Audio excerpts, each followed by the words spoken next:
we can talk about epistemic laws and norms. An additional, I think, somewhat less discussed parallel, although I guess this workshop is kind of like an exception, is the parallel in our practices of criticism and blame, right? So we obviously blame, criticize one another in the moral domain, but it's I think fairly plausible that we for sure criticize one another in the epistemic domain and possibly even blame one another from the epistemic point of view. I think this what I'm going to call criticism parallel raises a bunch of really interesting questions. But today my interest is going to be the norms governing our practice of epistemic criticism. So examples of the sorts of questions that I think we can ask in this area include things like the following. So who's epistemically criticizable? What sorts of factors inculpate and exculpate people vis-a-vis our practice of epistemic criticism? Who's in a position to epistemically criticize others? Put slightly differently, what, if anything, does it take to have the standing to epistemically criticize other people? And then finally, should we epistemically criticize one another?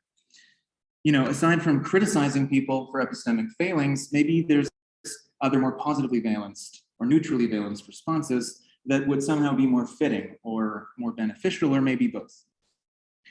So these sorts of questions broadly mirror a very active and lively literature in moral philosophy that's sometimes called the ethics of moral blame, right? So you can go and see tons of stuff that's been written on so-called standing conditions on blame.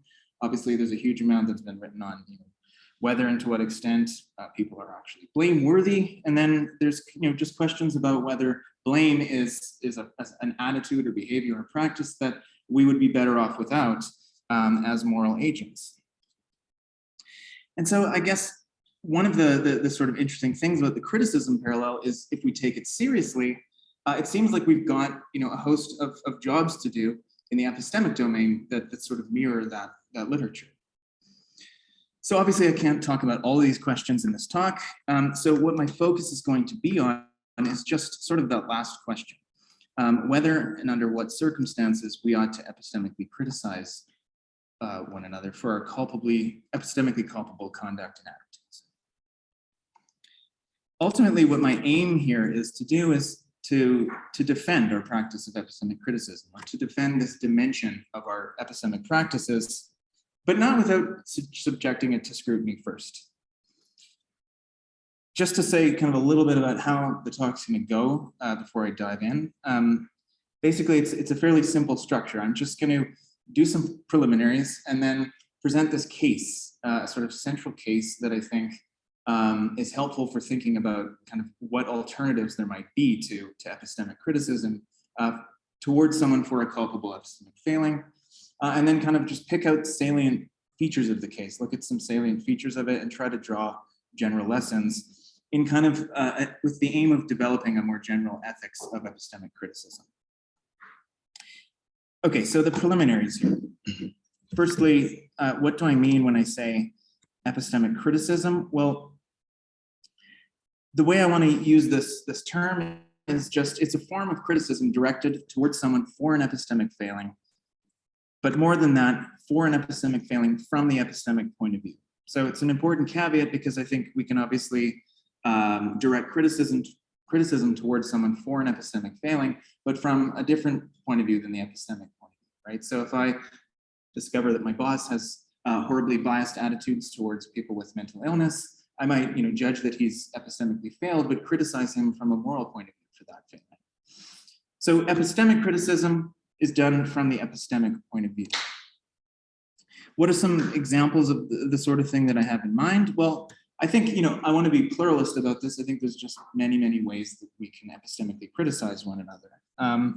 But some paradigm forms are things like rebuking or calling someone out, right? So if you're my friend and it becomes clear to me that you've got a highly dogmatic attitude about some matter of importance, I might let you know that I think you should be less dogmatic. Okay, so that's a way of epistemically criticizing someone. Pointed requests for reasons, right? So I might demand an answer from you. Why do you believe that P? The pointed part's important because obviously we can request reasons from someone for, just simply out of curiosity, where I don't think that amounts to a kind of epistemic criticism.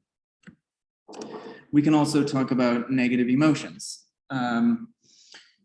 Feelings of frustration, anger, disappointment, maybe even despair upon judging that someone has culpably epistemically failed. I think those are ways of actually epistemically criticizing somebody through those negative emotions if they're attached to the relevant judgment in the right sort of way.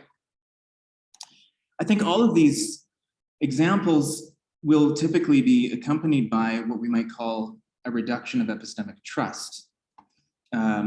So you judge that someone's culpably epistemically failed, you might rebuke, call them out, request reasons in a pointed way, but also while doing that, sort of reduce the degree of epistemic trust that you place in that person, at least on some matter or within some domain. But I think also, sometimes we can just reduce our epistemic trust in someone without doing any of that other stuff, like just judge that they've culpably epistemically failed and then inwardly reduce the degree of epistemic trust we place in that person. And I think that can also amount to a kind of epistemic criticism, which raises an important point, I think, that I want to just have very clearly in the background here. So obviously there's going to be many cases in which someone's culpably epistemically failed where just no outward response is called for from anybody, for whatever reason. It could be matters of etiquette that, speak against doing so, matters of morality. There's, indefinitely many sort of factors that might be at play that make it the case that no outward response is called for, even if something inward is happening amongst other epistemic agents. So when there's a question about how to respond to someone for an epistemic failing, the set of options I want to focus on is just going to be restricted to the arena of how we should outwardly address or react to a person for their culpable epistemic failure. So I'm just thinking about scenarios where something outward is in fact called for and restricting my attention to that. So I'll draw a distinction between private versus explicitly directed epistemic criticism. In this talk, I'm going to restrict my attention to explicitly directed forms of epistemic criticism. I'm interested in situations where the relevant contrast is between that sort of thing and alternatives to criticism. It's, I think, interesting to note that any answer we give to the question of what's called for might be consistent with the idea that we ought to take a certain private stance. Another thing that's interesting to note, though, is that there may be important limits on the combinations of stances we can take here. So, for example, I think it's fairly plausible that certain outward stances or outward reactions ought to be motivated in the right sort of way, if they're in fact called for. And so to that extent, we might think it's plausible that they ought to be accompanied by the right kind of inward attitude. So all that's just to say, I don't think these questions float entirely freely from one another. When we're thinking about how we ought to outwardly respond, there's going to be limits to kind of what is appropriate to be going on inwardly as well. Some of that stuff might come up again when I briefly discuss motivation. So there's a few other preliminaries that I think I'm just going to skip over right now. If these issues come up in the Q&A, I can address them then. I think that's the really sort of crucial set of basics I want to have on the table first. Okay, so why do we epistemically criticize one another? What purpose, if any, do these responses have? One sort of model for thinking about the function of blame, the sort of purpose of our blaming practices, due to Manuel Vargas in the moral case, is what we might call the blame as agency cultivator model. So Vargas very roughly thinks of sort of the point of our practice of blame as an agency cultivator, a moral agency cultivator. So humans have a natural aversion to being blamed for stuff. And through sort of the process of giving and taking blame, we come to kind of see and appreciate the moral reasons we have, and through that process, sort of become moral agents. Adam Piovarki has argued that we can naturally transpose that idea to the epistemic domain. He argues that epistemic blame is a kind of epistemic agency cultivator, right? So we've got a natural aversion to being epistemically blamed. Through the process of giving and taking epistemic blame, we come to see the epistemic reasons we have, and through that process become sort of more fully functioning epistemic agents. So it doesn't seem like a crazy stretch of logic to me to imagine that, if that is true of just blame more specifically, epistemic blame more specifically, then, perhaps our practice of epistemic criticism more broadly, if we want to understand that as a slightly broader set of attitudes, it too is sort of like functioning, a practice of doing that as a kind of epistemic agency cultivator. But then also, I don't think it's a crazy leap of logic to imagine that the reason why we care about cultivating epistemic agency is because we care about acquiring epistemic goods, right? The best way of acquiring epistemic goods is through, manifesting a well-functioning epistemic agency. So the sort of simple idea I want to suggest here is that epistemic criticism, or practice of epistemic criticism, functions to promote epistemic goods in some sense of promotes. So this is a claim about our practice, not individual instances. Individuals can epistemically criticize one another for all kinds of reasons, right? We might do it out of a desire to punish somebody or sanction them. We might do it out of a desire to express superiority.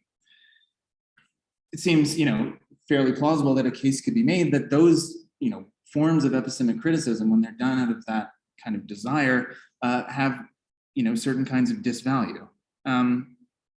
By focusing on the function of the practice of epistemic criticism itself, I'm aiming to kind of just set those kinds of questions aside. My question is, does our practice of epistemic criticism serve its function well? Might there be better alternative ways to promote epistemic goods through our responses to culpable epistemic failings, at least under certain circumstances? And what would that tell us about our practice of epistemic criticism? Okay, so here's where I get to this kind of central case, right, which I'm calling risky position on the handout. So it's in kind of one of those boxes. I'll just read out the case because the details are kind of important for just sort of fixing our intuitions about what's going on here. So Tim's brother James moved abroad about 2 years ago to start a new job. Tim and James have always been close, even though it's harder to keep in touch now that James lives abroad. Last time they met, Tim noticed James commenting a few times on the ill-informed, strongly biased attitudes about vaccine safety amongst his coworkers. He commented on it in a mostly lighthearted way, as if wanting to downplay the significance of his coworkers' attitudes. But Tim also noticed James making dubious remarks here, even defending certain unsupported ideas about vaccine safety over dinner. In fact, it's evident, we're just going to stipulate to Tim, that since starting his new job, James has come to adopt certain epistemically flawed beliefs about vaccine safety, or at least adjusted his credences in an epistemically flawed way. So when he's deliberating about how to respond, Tim realizes that if he flat out criticizes James, for example, rebuking him, demanding reasons, reducing his degree of epistemic trust, it's likely that James will simply double down or back away from the conversation and continue to maintain his credences as they stand. Meanwhile, if Tim approaches the situation in a more positively valenced way, for example, by seeking to understand where James is coming from, constructively offering alternative points of view, charitably asking James what the reasons for his colleagues' views are, it's likely that James will be more willing to adjust his credences in an epistemically advantageous way. So what I'm suggesting is going on here, a way of articulating James's position, is that he's in an epistemically risky position, I'm calling it, just to term a phrase, or to coin a phrase, right? So it's a position such that whether S is likely to acquire or lose epistemic goods is highly contingent on how other epistemic agents respond to S for their culpable epistemic conduct. So I think we can draw a helpful distinction here between, on the one hand, the sorts of things that I outlined as paradigm examples of epistemic criticism on the one hand, and then what I'm going to call epistemic assistance on the other. So what I mean by epistemic assistance are just positively valenced responses directed at someone for an epistemic failing from the epistemic point of view, where the sorts of paradigm examples I think kind of jump out at me as ways of doing this are things like attempts at empathetic understanding, steering someone towards appreciating the epistemic reasons available to them. Maybe even things like deliberately setting an example epistemically for the person. I haven't decided sort of what the relationship between doing this sort of stuff and epistemic trust is. Maybe we can talk about that in the Q&A. I think it's maybe kind of complicated. So 2 points that might jump out at this point are, this seems like a fairly variegated collection of things, right? Can they all be fairly sort of grouped under one heading, epistemic assistance? I think that's a good question, but the unifying thing that I'm interested in here is that there are positively valenced responses that are directed at someone for an epistemic failing from the epistemic point of view. I think there's also potentially something we could say about, as long as they're motivated in a certain sort of way, then differences between them otherwise may not really matter for present purposes, but we can come back to that. So about the case, what I'm suggesting here is it seems like, obviously people may not share this intuition, which is something I think would be interesting to talk about, but to me it strikes me as a good case or a good candidate for a situation in which epistemic assistance, as opposed to criticism, is what's called for. An essential reason for that, of course, is because of the comparative likelihood that assistance will have in promoting epistemic goods. I think it'd be surprising if it turned out that there were no situations in which something like epistemic assistance as opposed to criticism were the more effective way of promoting epistemic goods. The question is, how do we use this observation to inform a more general ethics of epistemic criticism? So what my approach is, as I said, is it's going to be to sort of examine the salient features of the case that make epistemic assistance seem appropriate. And then from there, attempt to draw out some general lessons, or see if we can. Okay, so I think we're on like section 4 of the handbook.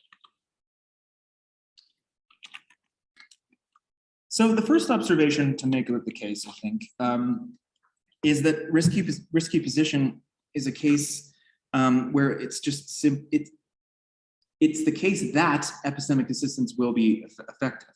That's the first observation I think to make. It's one where epistemic assistance will be, in fact, be effective.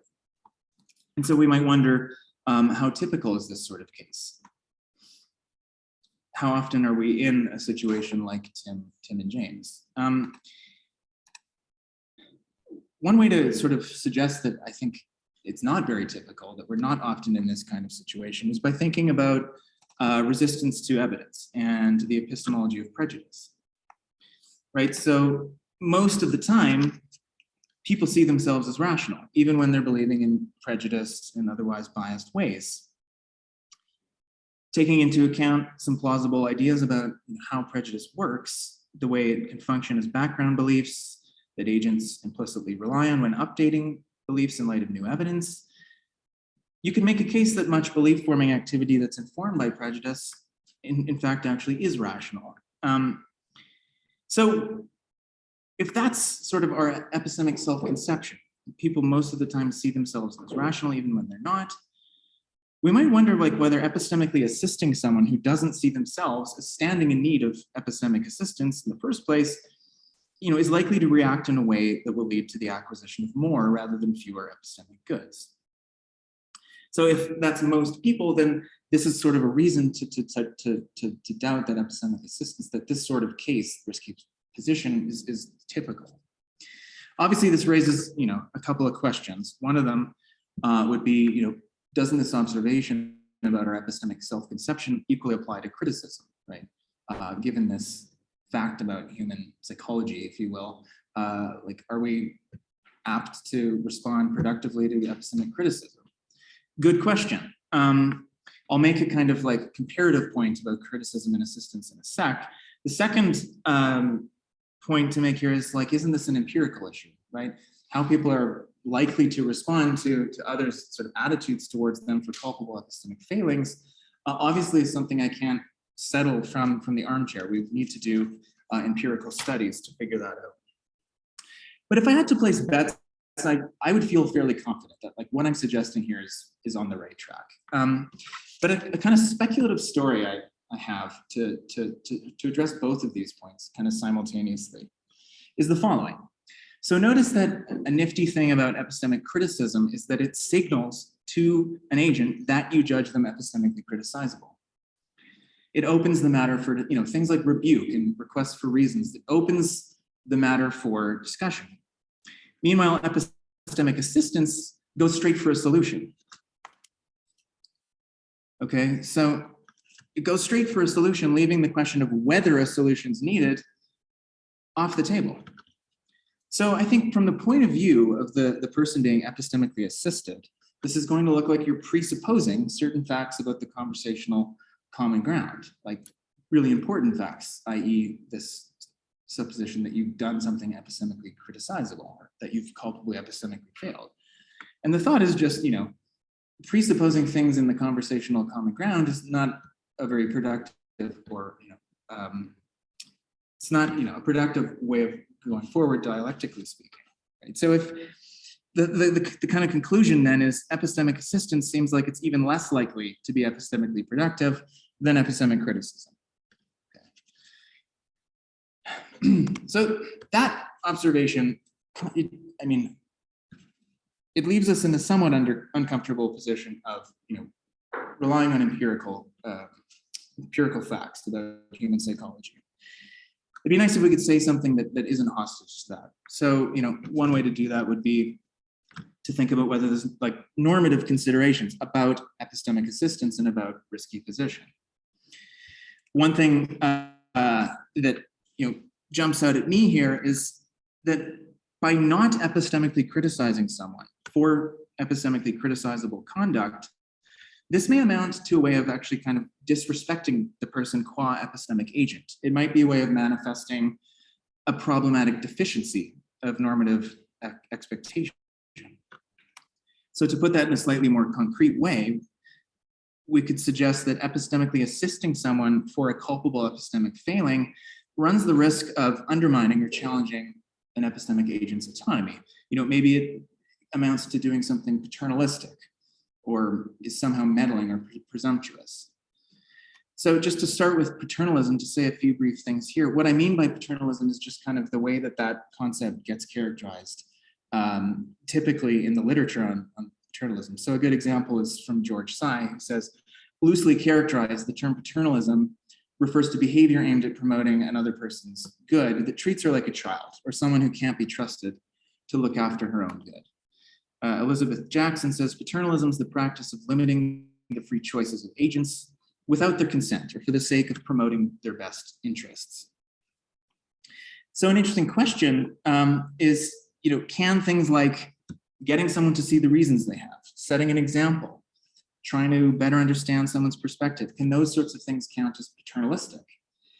One worry you might have about that idea right away is, has to do with the consent condition of paternalism, right? Rather than being forms of engagement that seek to alter someone's situation without them knowing about it, or doing so somehow against their will, i.e. independently of their consent, epistemic assistance is done in full view of the agent, right? It aims to engage their rational capacities more or less directly. So maybe it's totally mistaken or misguided to imagine we could consider epistemic assistance paternalistic for that reason. It's fairly common to contrast paternalism with rational persuasion. But I think this is too quick. And I think there's some really interesting work by George Sy on paternalism and rational persuasion. So Sy argues that in addition to the non-consent component, there's a motivational component of paternalism, as well as a tendency for paternalism to occlude the opportunity for someone to canvass or weigh reasons for herself. And he argues that if we can locate objectionable features of paternalism in the motivational and opportunity occluding components, not just the non-consent component, we can argue that there are cases where rational persuasion itself can be paternalistic. And so I want to suggest that if that's right, then epistemic assistance can be paternalistic. And so I think for the sake of time, I won't get into kind of the argument of sort of looking at whether epistemic assistance actually does have these features, right? Doing so, is obviously like a fairly complicated process. We have to look at whether, the paradigm forms of epistemic assistance are somehow, by their very nature, like apt to have these motivational and opportunity occluding kind of components. We can come back to that in the Q&A, sort of why I think that there's something interesting going on there. Maybe just jumping forward though to presumptuousness and meddling. So one way to come at these concepts is by thinking about epistemic assistance between strangers. I mean, like, just think about it. One stranger notices and judges that another's doing something epistemically culpable.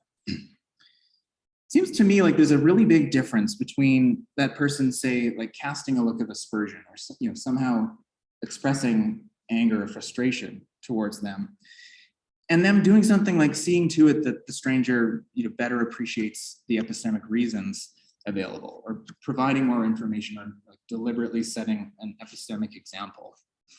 Those latter sorts of things just don't seem like attitudes and behaviors that are exchanged between strangers per se, right? They belong in a different kind of relationship.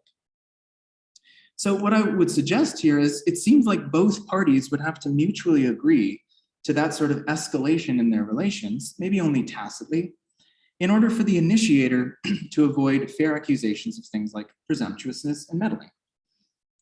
And so it seems like epistemic assistance can easily run the risk here of being presumptuous and meddling for that very reason. Okay, but what about risky position, right? Isn't epistemic assistance, in fact, what's called for in that situation? If epistemic assistance is prone to being paternalistic, presumptuous, meddling, how can it actually be called for? Well, I think the obvious observation to make is that Tim and James aren't strangers, right? They stand in a close personal relationship and a sense of closeness that'll sharpen slightly in a sec, right? They're close brothers. So I think that possibly goes some way towards explaining actually the observation about efficacy in the first place, right? Facts about their relationship are arguably part of what makes it the case that, if Tim goes in for assistance, it's actually got some chance of being efficacious. I think it also goes some way towards explaining why when we're presented with the case, we don't just like immediately have the feeling that Tim would be being paternalistic or somehow meddling in James's epistemic agency by going in for epistemic assistance. And again, maybe it's like facts about their relationship somehow make it the case that Tim is entitled to some extent to intervene in the sphere of James's epistemic agency. Okay, so if something like that's right, then what I'm suggesting is it seems like there's a role for relationships in our norms of epistemic criticism, which as it happens kind of fits nicely and sort of coalesces with my own kind of way of thinking about the nature of certain forms of epistemic criticism, kinds that actually amount to blame, where I understand those as a distinctive kind of relationship modification. So I find this connection interesting. Maybe we can come back to it in the Q&A. For now, what I want to propose is that in light of those considerations we've kind of piled onto the table here, we can propose the following minimal restriction on epistemic criticism. So a minimal restriction on our practice of epistemic criticism, which is what I'm calling the epistemic assistance norm. If the relevant relationship is close enough, or what I mean by that is that no violation of informed consent is required for epistemic relationship warming, and a positive epistemic outcome is likely enough, why not to epistemically assist rather than epistemically criticize the other party in response to a judgment of epistemic criticizability? Okay, so that norm obviously raises lots of questions right off the bat, and this project's early days, and I think kind of dealing and answering with some of these questions is going to probably result in a sharpened or changed norm at some point. But one thing that might immediately jump out at you is like, are assistance and criticism really mutually exclusive in the way that this norm seems to be presupposing? It's a good question.